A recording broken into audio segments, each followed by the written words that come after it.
화요일 아침 이슈 레이더 시간입니다. 신인기 기자, 안녕하세요. 안녕하십니까? 예, 오늘 4개 이슈 띄워주세요. 오늘 장에 큰 영향을 끼칠 이슈들입니다. 첫 번째부터 보겠습니다. 의료 대란 무시무시하죠, 지금. 오늘부터 집단 휴업 전체적으로 다 하는 건 아닙니다만 의사 단체들은 이거 밥그릇 싸움 아니라고 하는데 과연 그렇게 보는 국민들이 얼마나 있을지 의문입니다. 우리 증시에 미치는 영향, 우리는 투자자 입장에서 그런 것들을 한번 살펴봐야 되겠죠. 어떻습니까? 일단은 오늘 방송 보시는 투자자분들 주변에 병원 갈 일이 없으셔야겠습니다. 현재까지 나온 팩트들과 사회 경제적 영향을 좀 살펴볼 텐데 일단은 의사협회가 밝힌 집단 휴진인 오늘입니다. 13만 명의 의사협회 회원들이 총파업에 나서달라 이렇게 협회가 독려하고 있는데 정부가 의대 증원 밀어붙이고 그리고 그동안에 휴진에 나섰던 전공이라든가 대학생들에 대한 불이익 철회해달라는 우리들의 진심을 외면했다라는 게 의사협회 이유입니다. 정부는 이런 일반적 휴진이 영업정지 사유가 될 수 있으니까 강경 대응하겠다 이런 입장을 밝히고 있는 상황이고 우리 국민들, 투자자들한테 이게 어떤 영향을 끼칠까 이거 살펴보려면 핵심은 오늘입니다. 얼마나 많은 의사들이 실제로 파업에 동참하느냐 이거를 살펴봐야겠습니다.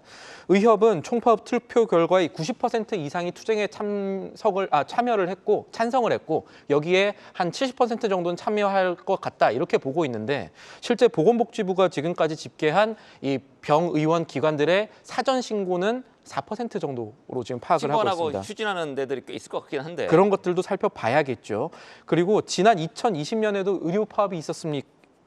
그때 첫날 참여율이 32.6% 정도 됐었습니다. 그러니까 세 곳 중에 한 곳은 문을 닫았다라는 얘기가 되는데 이 참여율을 넘을지가 오늘 참여율이 그것을 넘을지가 앞으로 의료 파업 강도를 살펴볼 하나의 기준점이 될 수가 있겠고요.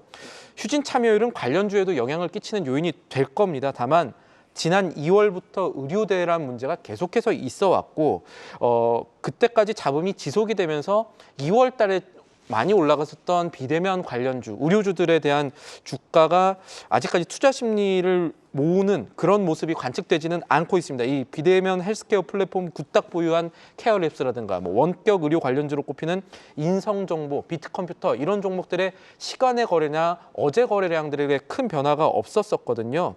오늘 총궐기대에 포함해가지고 아까 말씀드렸던 이 파업 참여율들의 수치가 투자 심리의 변곡점을 만들지가 살펴볼 부분입니다. 의료 파업은 또 국민의 생존권과 관련이 있기 때문에 사실은 빨리 마무리되어야 하지 않을까 하는 바람도 같이 한번 말씀을 드려보겠습니다. 네, 알겠습니다. 두 번째 이슈, 커넥트 웨이브라고 지금 가져왔습니다. 네. 커넥트 웨이브 공개 매수 또 실패했다. 이렇게 나오는데 커넥트 웨이브는 어떤 회사죠? 일단 다나와 우리가 잘 알고 있는 중고 거래도 하고 또 컴퓨터나 TV, 디지털 카메라 이런 것들 거래하는 플랫폼이 되겠고 또 몰테일과 같은 해외 이커머스 플랫폼 갖고 있는 회사입니다. 그런 회사군요. 네. 그런데 공개 매수 실패했다고요? 네, 이 회사의 최대 주주가 지금은 사모펀드인 MBK 파트너스입니다. 요새 사모펀드 이름들이 많이 나오고 있는데 커넥트 웨이브를 자진 상폐하기 위한 2차 공개 매수 또 실패했습니다.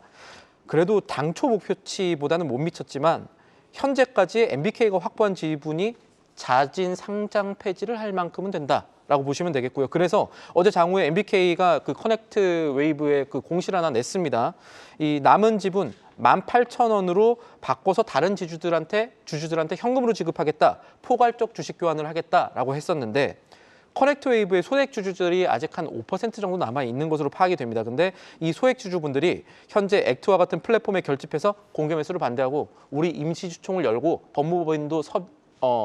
법무법인도 섭외해서 법적 조치를 하자 이런 이 대응들을 보이고 있다는 점 주목할 부분이 되겠습니다. 소액주주들이 반대한다. 손해 보고 있나 보죠? 손해를 보고 있습니다. 이 커넥트 웨이브가 사실은 꽤 튼튼한 회사예요. 회사 자체는 튼튼합니다. 1분기 실적만 봐도 매출이 1,000억이 넘습니다. 1,096억 원 기록했고요. 영업이익은 한 85억 정도 나오는 회사입니다. 이게 맥락이 좀 있는데 커넥트 웨이브의 전신인 다나와가 합병 과정에서 가치를 너무 낮게 평가받는 바람에 소액주주들의 손해가 좀 막심했고 그걸 생각하면 지금 18,000원에 어떻게 이거 주겠냐라는 겁니다. 다나와 주가가 한때 3만 원 넘어가는 주식이었었거든요. 이것뿐만 아니라 최근에 사모펀드가 국내 증시에서 이 자진 상폐를 하면서 증시에서 일단 떠나려는 움직임들 보이고 있는데 그 과정에서 소액주주들 반발하는 일들이 굉장히 빈번합니다. 이게 사모펀드만 좋은 일을 하는 거 아니냐라는 반발심이 계속 있고 이게 결국 이 주주에 대한 배임에 대해서 얼마나 지금 이 펀드라든가 최대 주주가 자유롭냐 이런 얘기들로 이어지고 있는데 이런 일들이 쌓이고 투자자 불만 커지게 되면 지금 대통령실이 추진하고 있는 상법 개정안에 이 이사의 이 주주 충실 의무 이런 것들이 포함될 수 있다. 이런 동력이 될 수 있다. 이런 부분들도 살펴볼 부분이 되겠습니다. 네, 사모펀드 자진 상폐를 해가지고 이제 뭔가 뭐 사모펀드는 엑시트를 전제로 일단 그 투자를 부분은 하니까요. 맞죠. 좀 돈 벌으려고 여러 가지 지금 노력들을 하는 것 같아요. MBK도 그렇고 지금 어피니티가 라겠나 그것도 이제 공개매수. 맞습니다. 그다음에 최근에 제이시스 메디컬 우리가 갖고 왔었죠. 맞습니다. 공개매수 지금 이제 현재 7월까지 진행 하기로 중인데 여러 가지 맞습니다. 자본들이 나오는 것 같습니다.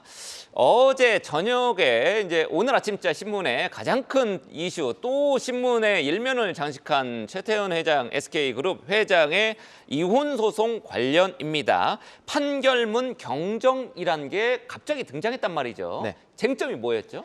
이게 최태원 SK 회장과 노소영 아트센터 나비 관장 간의 이 세 개의 이혼 판결을 내렸던 서울고등법원이요.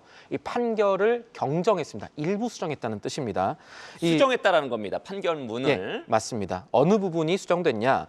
SKCNC의 전신인 대한텔레콤에 대한 이 주가 가치가 조금 바뀌었는데 고 최종현 SK그룹 선대회장 별세 당시인 1998년 5월에 대한텔레콤 주식가액을 주당 100원으로 당시에 재판부가 계산했었는데 이번에 경정문 내놓으면서 주당 1,000원으로 하겠다 이렇게 된 겁니다. 이렇게 되면 관련해서 이 최 회장 기여분이 10분의 1로 줄어드는 효과가 있습니다. 이렇게 되면 대한텔레콤 관련해서 재산 분할액도 좀 변화가 있어야 되는 거 아니냐라는 게 최태원 회장 측의 입장이고요.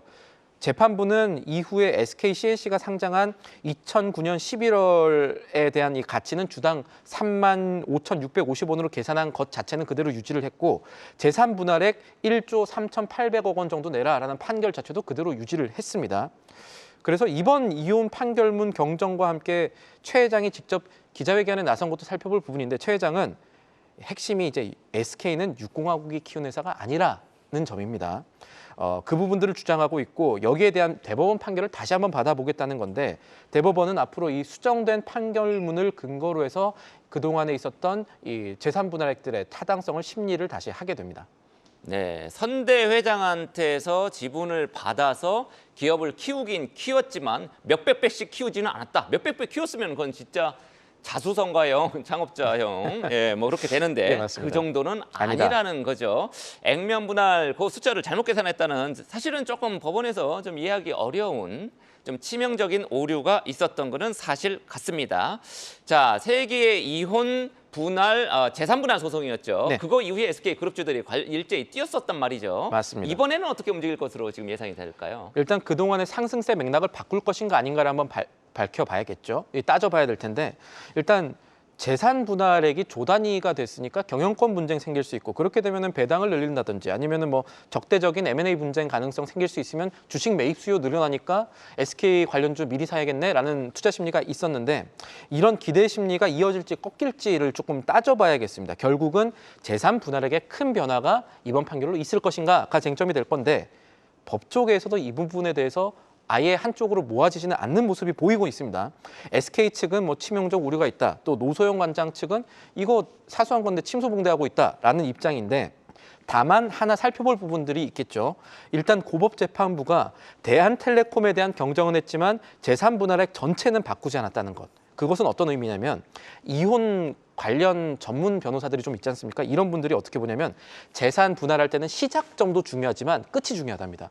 그러니까 SKCNC의 이 2009년도 가치가 바뀌지 않았다는 거 한번 봐야 된다는 거고 또 하나는 이번에 경정된 대한텔레콤 가치가 재산 분할 판결의 핵심은 비자금. 그러니까 SK가 육공화국 비자금 300억 받았다는 판결 자체는 바꾸지 않았다는 점. 이런 부분들 살펴볼 부분이 되시겠습니다. 네, 일단 비자금의 실체를 놓고서도 여러 가지 조금 추가적으로 얘기가 오갈 것 같습니다. 마지막 이슈 CJ 대한통운 그동안에 알리의 국내 물류 거의 뭐 전담하다시피 하면서 주가가 급등했다가 최근에 알리 테무가 주춤하면서 맞습니다. 주가도 주춤했었는데 이번에 새로운 돌파고 신세계에서 찾았다면서요. 어떤 내용입니까? 사촌 동맹이라고도 볼 수가 있는데 사촌지간이네요. 그 맞습니다. 회장들이. 맞습니다. 그래서 신세계가 이 지난주쯤에 대한통운과 물류 협력하겠다라는 얘기들이 나왔고 여기에 대해서 점점 윤곽들이 나오면서 이게 어떤 영향을 택배 물류업계뿐만 아니라 관련주에 영향을 끼치게 될지 이걸 살펴봐야 될 건데 업계 얘기 들어보면은 일단 7월부터 지마켓에